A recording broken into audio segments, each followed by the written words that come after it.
Бүгін Интергаз Орталық Азия акционерлік қоғамының Атырау магистралды газ құбыры басқармасының филиалы Индер желілік өндірістік басқармасының экологиялық жобалар бойынша қоғамдық тыңдау.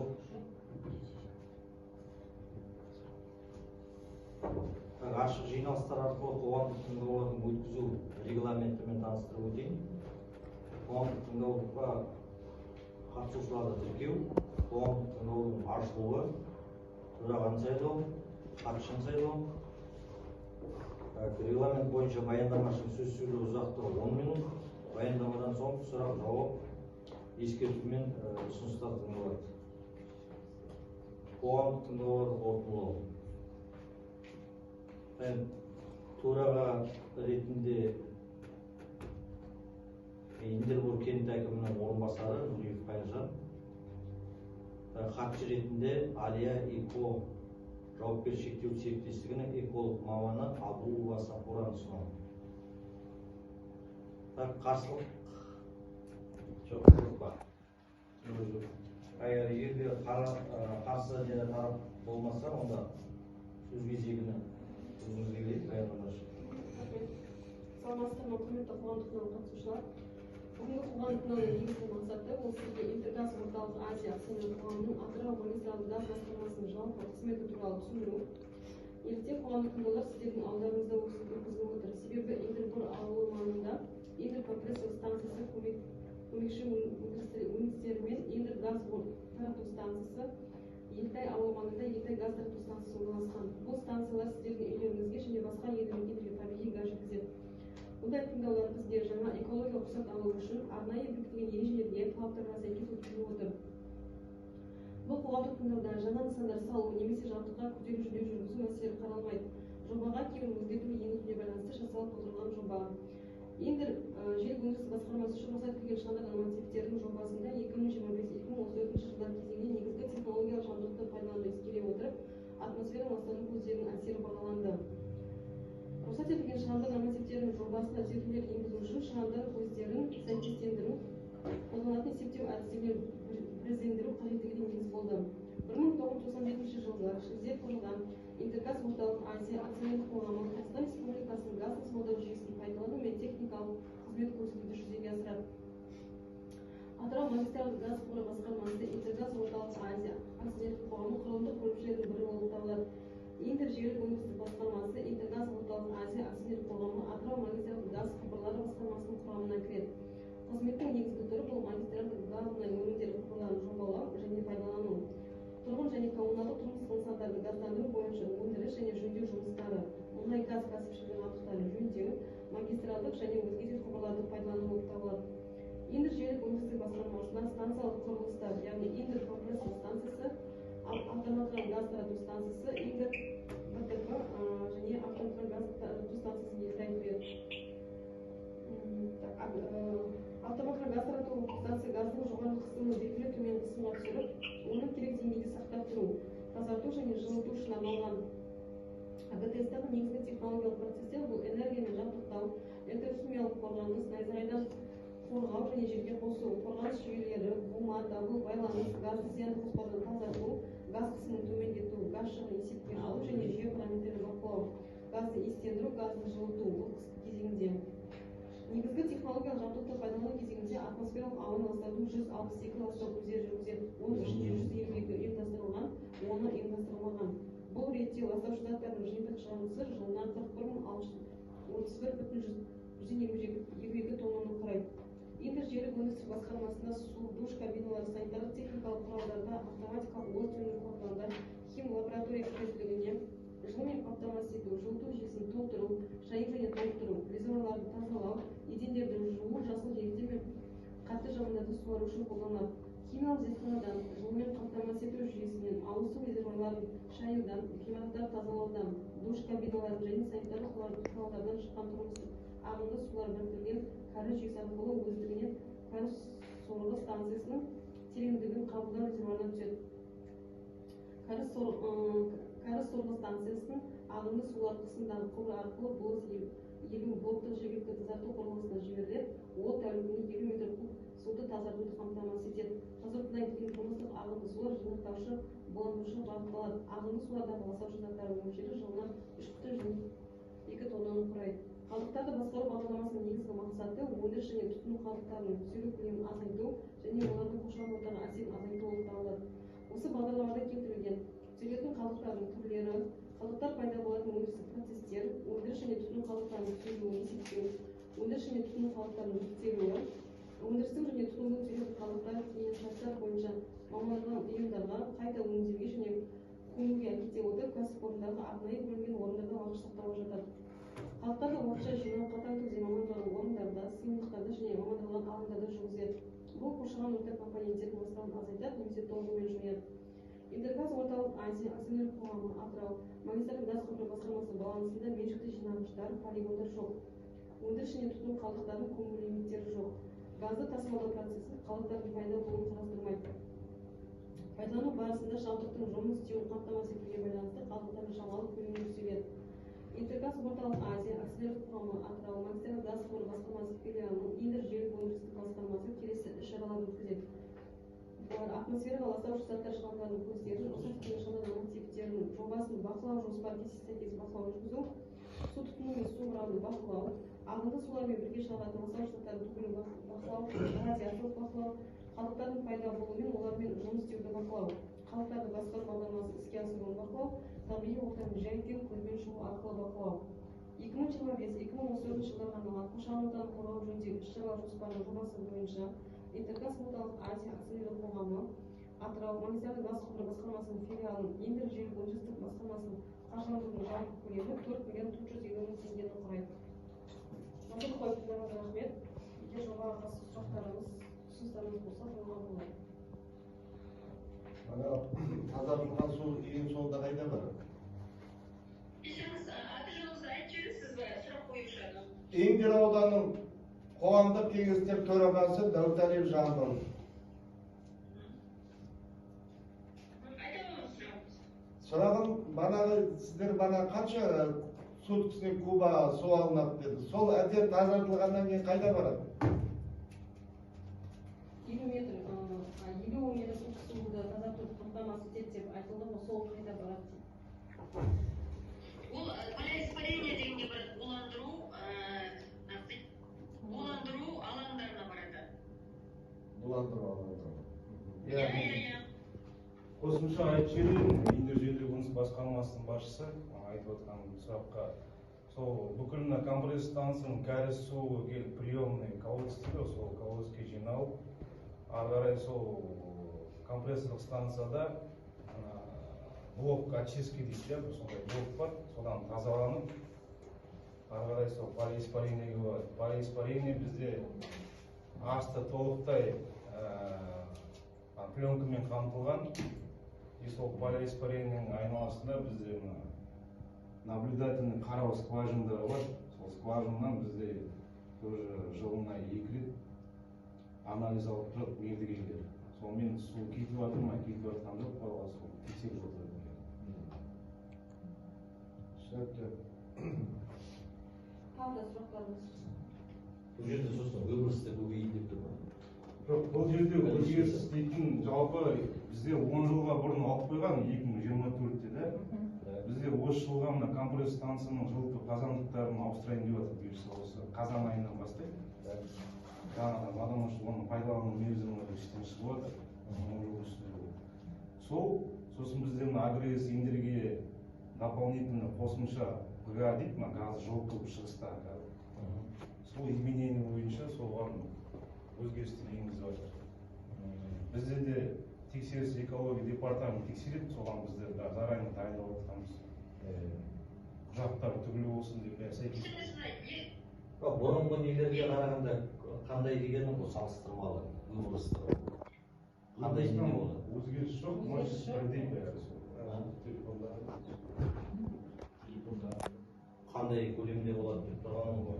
Бұрын айтып кетті ғой, 41 тонна деп, 41 мың тонна деп кім оқыды ғой докладчик. 41,634 тонна деп. Сол мына 10 жылға вообще жалпы алынған болатын ғой да?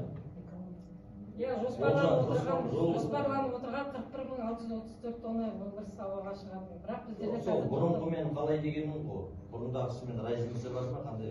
разница жоқ. әрине разница болады. Жаңа айтылды ғой, иә, ГКО-ның бастығы айтылып кетті, қазір мен сізге айтайын, иә. Бір пайыз импорттен Құлсарыға кетеді, иә, пайыз деген. Оның орнына басқа пайыз келеді, новыйдан. Және де мына екі котел, екі қазандық ауыстырылатын. И дополнительный қосымша пеш, жылыту пеші, бір сосын стравливание газа дейді ғой, газды шығару объемдары, солар өзгереді. Соған бола кішкене өзгеріс бар, иә. Иә, сол не себепті деп тұрғаным ғой сұрақ. Так, выброс өседі, сол жаңа айтылды ғой, иә, 41.631 тонна, 31,5 тонна жылына шығады. Жоспар бойынша. Міндет емес, именно осындай шығу міндет емес, но жоспар бойынша примерно расчет бойынша осылай шығу керек. Бұрынғысы қалай болды екен деп тұрғаным ғой, разницасы қандай, көп па деп.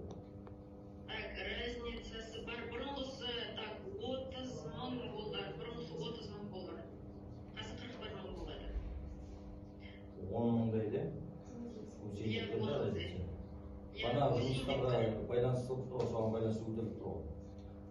Жаңағы өзгерістерге, сосын иә, стравливаемый газға байланысты, сол өзгерістерге байланысты өсейін деп тұр выбростар. Хорошо, түсінікті. Так, басқа? Кімде қандай сұрақ бар? Сұрақ бар? Интерғоламыз қоғамдық кеңес мүшесі ме, Салмас Базарбаев деген? Фамилия? Салмас Базарбаев. Базарбаев Саламат. Базарбаев Саламат. Интерғоламыз қоғамдық кеңесі мүшесі. Диндер газеті журналисі ме?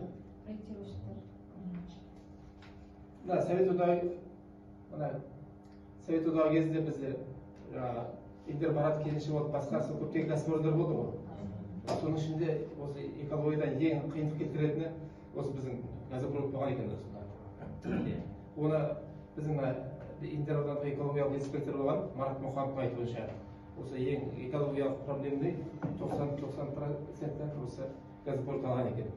Енді бір қиындығы қазір бізде Интербаратта эколог қысқарып қалды. Эколог жоқ қазір бізде. Мысалы, 90 жылдардың өзінде эколог инспекторлар болды ғой, бізде қазір эколог жоқ. Енді яғни нақты мысалы қандай проблема болып қандай экология жөнінде біз нақты информация жоқ енді біз көріп жоқпыз. Енді екінші мына біз бала кезінде 70-80 жылдары мына газопроводтың ар жағында енді қазір жасыл белдеу бар ма шағын, әлі де сақталып тұр. Енді мына газопроводтың мысалы бер жағында Индерге шейін қазір көктем жақтап қалды ғой, Индерге шейін мысалы линиялар жатыр ғой, линиялар. Енді соны мысалы санитарлық зоналарымыз бар ғой, енді соны көгалдандыруға мүмкіндік бола ма деген мүмкін.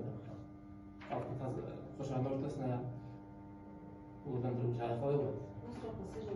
Көгалдандыруға бізде енді бөлінетін осы экология жағынан да мердігерлер поставка жасайды, ағаштарға да сол жыл сайын. Сонымен де бізге көгалдандыру жүргізіліп болады, сол біздің санитарный зонаның айналасында. Бізде санитарный зонаның айналасында да біз жүргізіп жүріп, қазір компресс станцияның ішіне көгалдандыру жүргізіп жатыр. Есеп беріп отырып өзіміздің тоже. Линияны сұрап отыр ғой, линияға болмайтын болады. Ана көгалдандырғандырған сен газпорттың ажырауы болады. Енді айтпақпын, Интерборт кентімен газпорттың ортасы енді ашқалап жатыр ғой. Мына жерде магистральды газ енді ана газ көріп жатыр ғой. Бұдан да бер жағында қаншама жер бос жатыр деген ғой. Сол жерлерге болмай ма екен деп жатқаным ғой. Оның магистральды газ құбырлардың өзінің охранный зонасы, қоршау зонасы бар. Ол жерде ертең үлкен жұмыстар жүргенде ол теректен кезегінде қазылып қалады. Ол санитарный зонасы, охранный зонасы. Бер жақтан көгілдірін тұрып әсерге келмейді ғой, иә? Газопроводтың өзінің расстояние состояниесі құбырдың бар. Потому что ол жерде қысым үлкен, сол қысым үлкен болғасын өзінің нормасы 200-230 метр. мына Саламаттың айтып отырғаны бағанағы зоналарыңыз бар ғой 200 метр от линия да? Сол линиядан кейінгі соған мана бір полоса көгалдандыру жүрмей ме деген сұрақ қой. Қасында емес, түсіндіре алмай отырсың да? Өзің охранайымның кейінгі ең шетіне ол енді демонтажға, трубаға, қазған ешқандай несі жоқ, кедергісі жоқ. Şu жерде үлкен манағы тереңге келіп бір бөлектеніп тұрса дегені ғой. Иә, мысалы сол айтып жатқан жаңа енді газопроводпен көктемнің шетіне бірталай жер бар ғой. Сол жерде бір көгалдандыру зонасында болмай ма деген ғой сондай. Правило бойынша 100 метр өзінің тоже ең минимальный расстояние от населенного пункта, с населенного пунктан и мына строительстводан, ағаш егуден солай тоже ұстау керек. Мен мына Құдай сақтасын, енді разрыв болған кезде ана жерде уже сондай расстояние бермапты. Сондай расстояние ұстау керек. Мына газопровод именно біздің компресс станцияның арт жағы жоғары қысым жақ дейді ғой. Ол жақта ешқандай құрылыс, ешқандай мана тереңдету жұмыстары жүргізілмейді. Жақында бізде мына жақын орналасқан заправка деп болды ғой. Сонымен де сөйлесіп, ол жерде жақсы, потому что уже минимальный расстояние газопроводқа кіріп. Иә, промгаз Газ заправкасы. Тағы сұрақтарыңыз бар ма? Газ выбросы болғанда халыққа ескертіле ма? Жақын тұрады, көктем Бізде енді күрделі жұмыстар жүрген кезде сондай біз әкімшілікке жібереміз хатты. Местный исполнительный органдар бәрін жібереді. Жоқ, ана саған түсіндіріп айтып кетейінші, ана қатты гүріл деген ол газ емес, су ғой ол да? Қайсысы? Ана бір алып шығады ғой.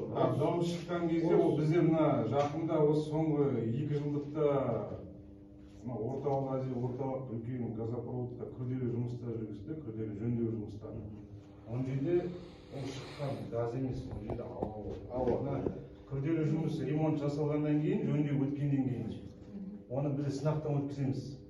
Апрессовка жасаймыз, соның рабочий давлениеден жоғарыдағы қысымға дейін көтеріп, сосын барып болғаннан кейін тазалау жұмыстары жүреді. Сол кезде артық қалған ауаны далаға шығарады. Былай қазір газды шығару бойынша да айтып кетсем, біздер енді газдың өзі де қазір қымбат. Үлкен объем газды біз рейтін далаға жібермейміз. Потому что ол газдың қысымының бәрін бізде 4 нитка бар, сол ниткаге бөліп максимально түсіреміз давлениесін. И сол кезде қалған остаточный газ сол кезде далаға шығарамыз.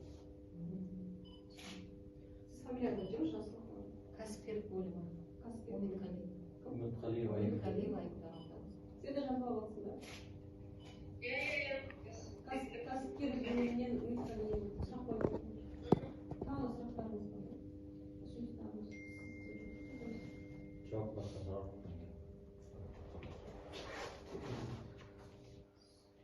Экологиялық жалпы мониторинг және нәтижелері бар мониторинг қалай жарияланады, қайда жарияланады?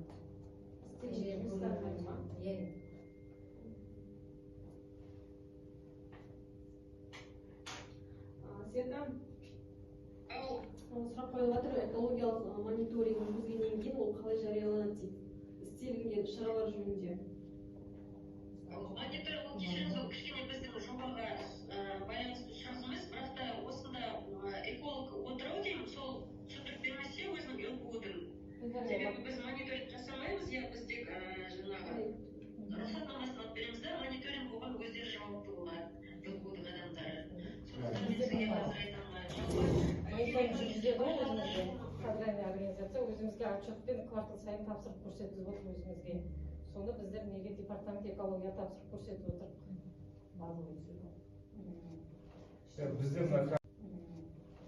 Бізде мына қазір алған 10 жылға алған разрешение бар. Квартал сайын департамент экология тапсырып отыр.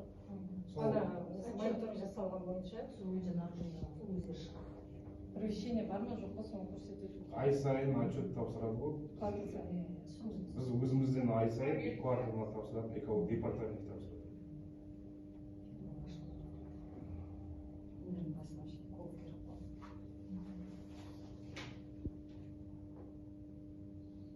Түсінікті, сұрағы жоқ. Так, сұрақ жоқ дейді, сұрақ жоқ болса, Онда жауап деп өзіңіз. жауап деп бере жазайын соңында.